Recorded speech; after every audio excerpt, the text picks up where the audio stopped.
नमस्ते छात्रों, हिंदी के तसिका में आपका सभी का स्वागत है। छात्रों, इससे पहले मेरे चैनल को सब्सक्राइब कीजिए और बेल आइकॉन पर क्लिक कीजिए। इससे मेरे सभी वीडियो का नोटिफिकेशन आपको मिल जाएगा। नमस्ते छात्रों, हिंदी के तसिका में आपका सभी का स्वागत है। अब पाठ नंबर 13 का अध्ययन करेंगे कि विशेष अध्ययन हेतु कनुप्रिया यह खंड काव्य है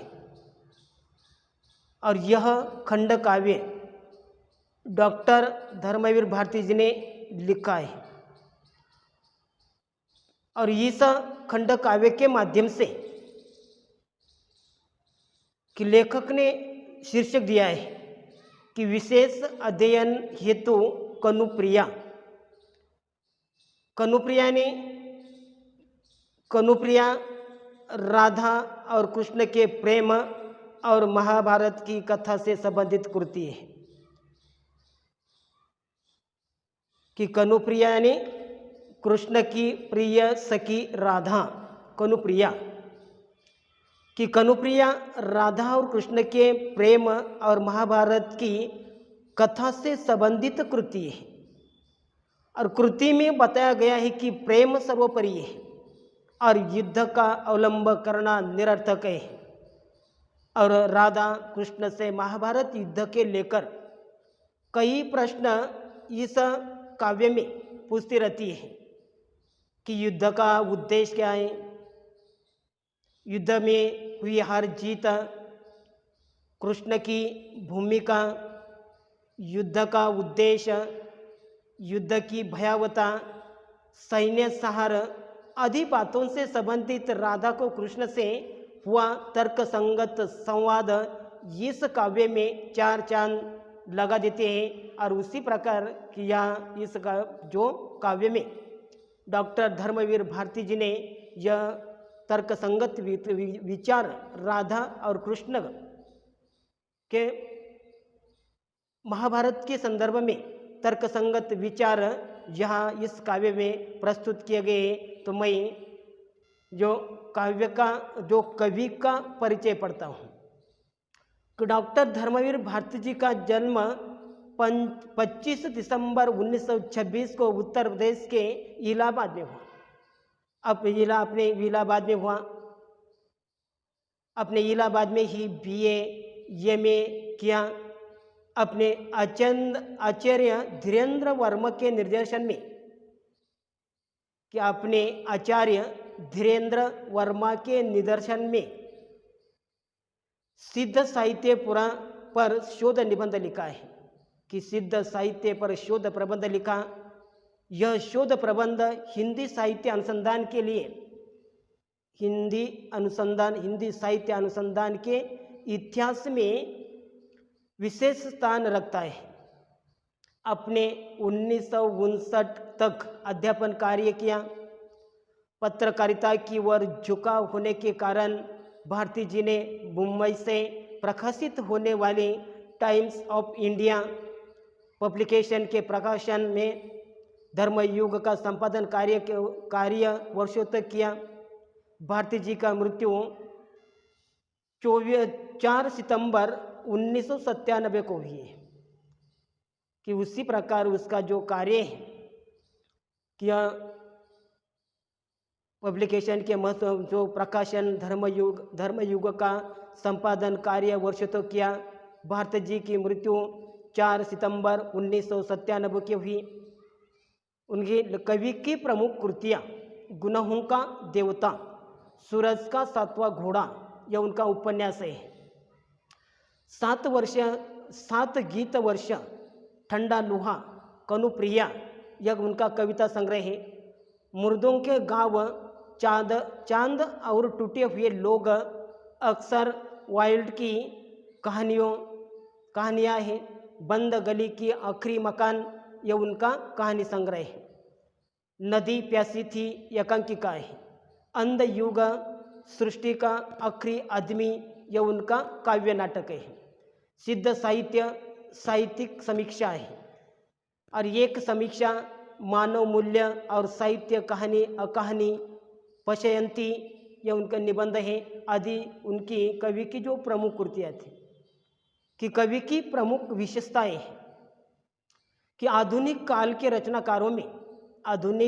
के रचनाकारों में डॉक्टर धर्मवीर भारती मूर्धन्य साहित्यकार के रूप में प्रतिष्ठित है।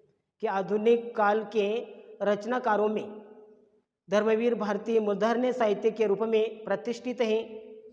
कनुप्रिया आपकी अनोखी और अद्भुत कृति है। कि कनुप्रिया आपकी अनोखी और अद्भुत कृति है। डॉक्टर धीरेन्द्र वर्मा के निर्देशन में सिद्ध साहित्य पर शोध प्रबंध, जिसका हिंदी साहित्य अनुसंधान के इतिहास में विशेष स्थान है।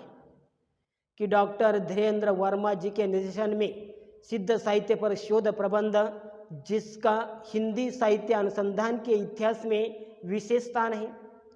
टाइम्स ऑफ इंडिया पब्लिकेशन के प्रकाशन धर्मयुग के वर्षों तक संपादक, आपको पद्मश्री पुरस्कार से सम्मानित किया गया।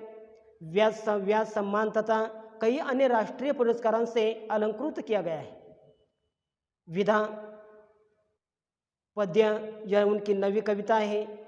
कृति परिचय कि कनुप्रिया राधा और कृष्ण के प्रेम और महाभारत की कथा से संबंधित कृति है। कि कनुप्रिया राधा और कृष्ण के प्रेम और महाभारत की कथा से संबंधित कृति है। कृति में बताया गया है कि प्रेम सर्वोपरि है और युद्ध का अवलंब करना निरर्थक है। राधा कृष्ण से महाभारत युद्ध को लेकर कई प्रश्न पूछती है। महाभारत युद्ध में हुई जीत हार, कृष्ण की भूमिका, युद्ध का उद्देश्य, युद्ध की भयावहता, सैन्य सहार आदि बातों से संबंधित राधा का कृष्ण से हुआ तर्क संगत संवाद इस काव्य में चार चांद लगा देता है। डॉक्टर धर्मवीर भारती की महाभारत युद्ध की पृष्ठभूमि में कि डॉक्टर धर्मवीर भारती की महाभारत युद्ध की पृष्ठभूमि में लिखी कनुप्रिया कृति हिंदी साहित्य जगत में अत्यंत चर्चित रही है। कि कनुप्रिया कृति हिंदी साहित्य जगत में अत्यंत चर्चित रही है। कनुप्रिया का प्राण स्वर बहुत ही भिन्न है। कनुप्रिया का प्राण स्वर बहुत ही भिन्न है। कनुप्रिया आधुनिक मूल्यों का काव्य है। कि कनुप्रिया आधुनिक मूल्यों का काव्य है। उसकी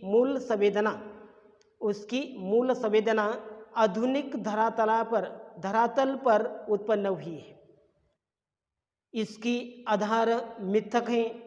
यह मिथक राधा और कृष्ण के प्रेम और महाभारत की कथा से सहसंबंध है। कनुप्रिया अर्थात कन्हैया की प्रिय सखी राधा, और उसी में राधा और कृष्ण का जो नाता है, राधा और कृष्ण के बीच में जो नाता है, और क्या नाता होता है ये देखिए।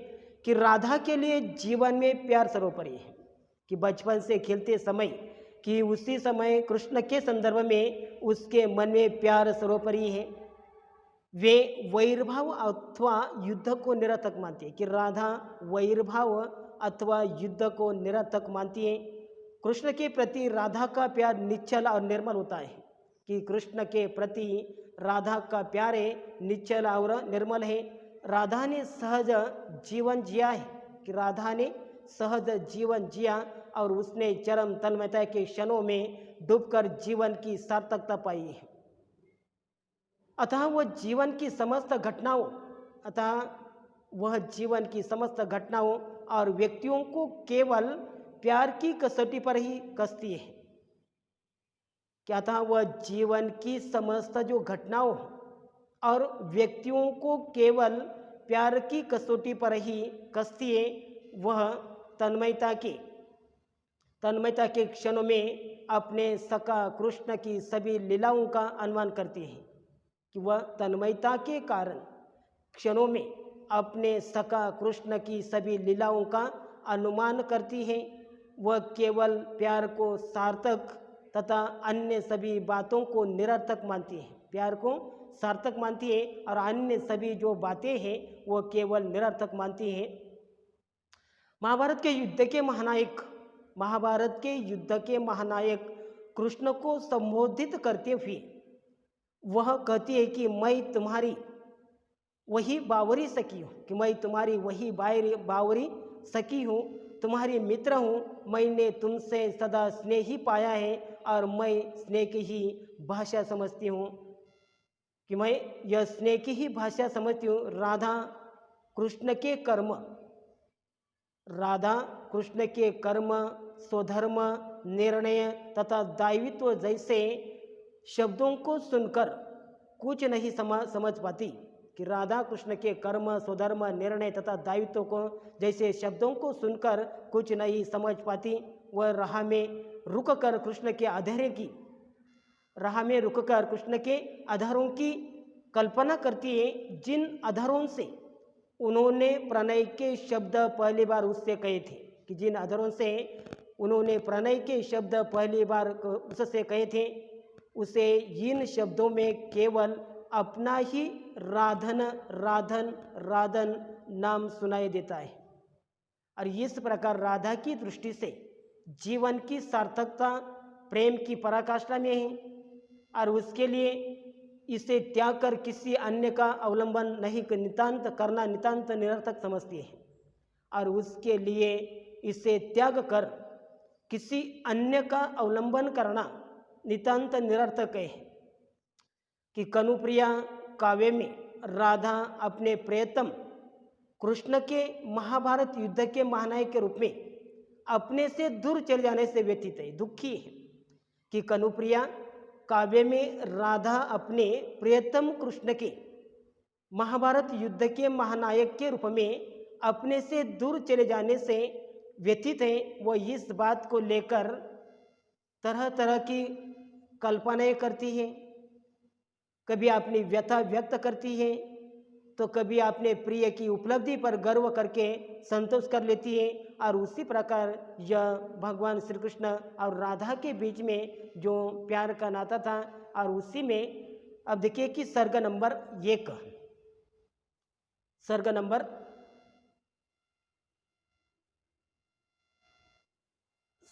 1 सेतुमय।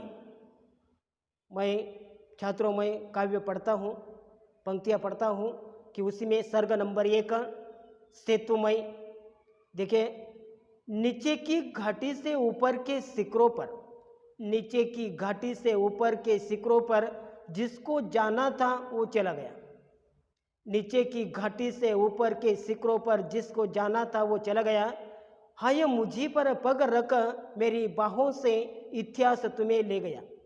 हाय मुझी पर पग रख मेरी बाहों से इतिहास तुम्हें ले गया। सुनो कनु सुनो, क्या मैं सिर्फ एक सेतु थी तुम्हारे लिए? कि सुनो कनु सुनो, क्या मैं सिर्फ एक सेतु थी तुम्हारे लिए? लीला भूमि और युद्ध क्षेत्र के अलंघ्य अंतराल में, अलंघ्य यानी जिसको लांघा नहीं जा पार किया नहीं जा सकता, कि लीला भूमि और युद्ध क्षेत्र के अलंघ्य अंतराल में अब इन सुने शिखरों मृत्यु घाटियों में बने सोने के पतले गुंते तारों वाला पुल सा। अब इन सुने शिखरों मृत्यु घाटियों में बने सोने के पतले गुंते तारों वाला पुल सा, निर्जन निरर्थक कांपता सा यह छूट गया मेरा यह सेतु जिसको जाना था वो चला गया है। कांपता सा यह छूट गया मेरा यह सेतु जिसको जाना था वो चला गया है। और इसी में कठिन शब्दार्थ है सेतु पुल, अलंघ्य जिसे लांघा या पार न किया जा सका है, अंतराल बीच का, जिस्म शरीर। कि इस पंक्तियों के माध्यम से, इस सर्ग के माध्यम से कि राधा भगवान श्री कृष्ण को कहती है कि हे कनु, नीचे की घाटी से ऊपर के शिखरों पर जिसे जाना था वह चला गया है, लेकिन बलि मेरी ही चढ़ी है। मेरी ही सिर पर पैर रखकर मेरी बाहों से इतिहास में ले गया। हे कनु, इस लीला क्षेत्र से उठकर युद्ध क्षेत्र तक की अलंघ्य दूरी तय करने के लिए क्या तुमने मुझे ही सेतु बना दिया? अब इन शिखरों और मृत्यु घाटियों के बीच बने इस सोने के पतले और गुंथे हुए तारों से बने पुल की तरह मेरा यह सेतु रूपी शरीर कामता हुआ निर्जन निरर्थक रह गया है। जिसे जाना था वो चला गया है। और उसी प्रकार इस सर्ग नंबर 1 के माध्यम से राधा भगवान श्री कृष्ण के समझाते हुए कहती है कि हे कान्हा, हे कनु, कि नीचे की घाटी से ऊपर के शिखरों पर जिसे जाना था वो चला गया है, लेकिन उसी में बलि मेरी ही चढ़ी, मेरी ही सिर पर पैर रखकर मेरी बाहों से इतिहास तुम्हें ले गया। हे कनु, इस लीला क्षेत्र से उठकर युद्ध क्षेत्र तक की अलंघ्य दूरी तय करने के लिए क्या तुमने मुझे ही सेतु बना दिया है? अब इन शिखरों और मृत्यु घाटियों के बीच बने इसे सोने के पतले और गुंथे हुए तारों से बने पुल की तरह मेरा यह सेतु रूपी शरीर कांपता हुआ निर्जर और निरर्थक रह गया है।